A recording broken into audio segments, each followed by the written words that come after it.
ঢাকাই সিনেমার প্রথম সারির অভিনেত্রীদের মধ্যে একজন অভিনেত্রী বিদ্যা সিনহা মিম।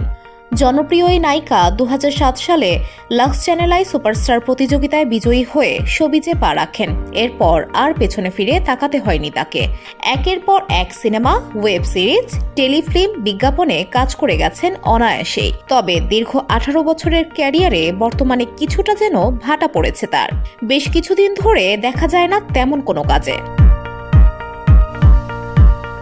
তবে গ্ল্যামার্স দুনিয়ায় উত্তাপ ছড়াতে মিমের জুড়ি নেই। তার আকর্ষণীয় রূপ, ফিগার বরাবরই ঝড় তোলে ভক্তদের হৃদয়। এছাড়া সামাজিক যোগাযোগ মাধ্যমেও বেশ সরব এই নায়িকা। প্রতি মুহূর্তে নিজের বিভিন্ন ছবি, ভিডিও ভক্তদের সঙ্গে শেয়ার করেন তিনি। এবার যেন সেই উত্তাপে নতুন মাত্রা যুক্ত করলেন এই অভিনেত্রী।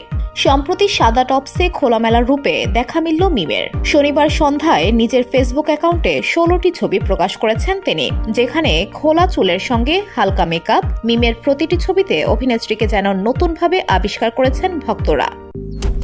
মালয়েশিয়ান প্রযুক্তিতে তৈরি অত্যাধুনিক cleaning machine modern vacuum cleaner যে কোনো ধরনের ধুলো ময়লাকে পরিষ্কার করে ঘরকে করে তুলুন চকচকে ও আকর্ষণীয়।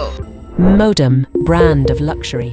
নেটিজেনদের অনেকেই করেছেন নানা রকম মন্তব্য। কারো মন্তব্য, আপনি এত সুন্দর কেন?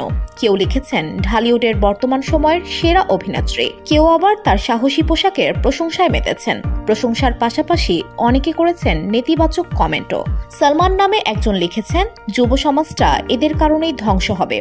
লিওন লিখেছেন, এমন ছবি দিয়ে কি বোঝাতে যাচ্ছেন?